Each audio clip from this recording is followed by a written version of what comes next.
I'm here with Nancy Robertson with Livestock Marketing Association, and LMA, of course, represents most of the auction facilities, sale barns around the country that move so many of our cattle through the marketing process. And Nancy, just was hoping to talk with you a little bit about some of the kinds of issues that your members are facing, and some of the things that LMA is involved in right around around this time.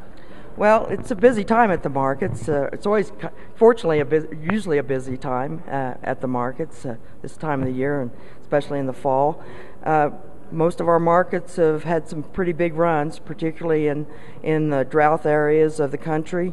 So that's raised some concern about whether we're going to be seeing some restocking and whether or not there's going to be some feeders and some cows out there to sell this spring and into the fall. So we're obviously looking at that, but we're seeing already with the rain comes some restocking of those herds, and we're glad to see that.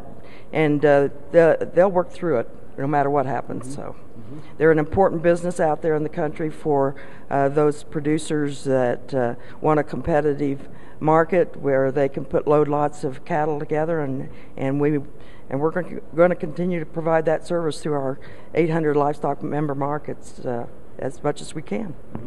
Many of your viewers are probably aware the proposed rule, a comment period on the animal disease traceability program that USDA launched a couple of years ago is closed, and they're looking at trying to go through, I think, something like I forget, 16,000 comments maybe, or something like that. I don't remember how many it was, but it was a bunch. Yeah. And come up with a final rule. They keep talking that they're still looking at probably by the end of the year having a final rule out on that. LMA was instrumental in bringing together all the major cattle organizations into the Cattle ID group to work on that program and try to shape it in a way that works for the markets as well as for cattle producers and other entities in the cattle industry. And so we're hopeful that the rule will be something that we can work with once it comes out final. I do think that there's going to be a lot of challenges in implementing that program out in the country once they get the final rule. I'm at a meeting right now where we spent a lot of discussion on electronic health certificates and how to try to get more of those incorporated into our markets and into the country where those health certificates have to be written and then transferred to the states, et cetera. So, there's a lot of challenges and data transfer and how how the USDA is going to distribute tags to the states and how the states are going to implement. So we're going to stay on top of that and keep working. You mentioned your annual fly-in just recently. Tell us just a little bit about that. Yes, LMA, like many organizations in the country, now go to Washington annually for their member fly-in, and we've gotten good attendance the last few years of doing that. And it's a really great opportunity to kind of educate a lot of congressional members and particularly staff on what our business is about.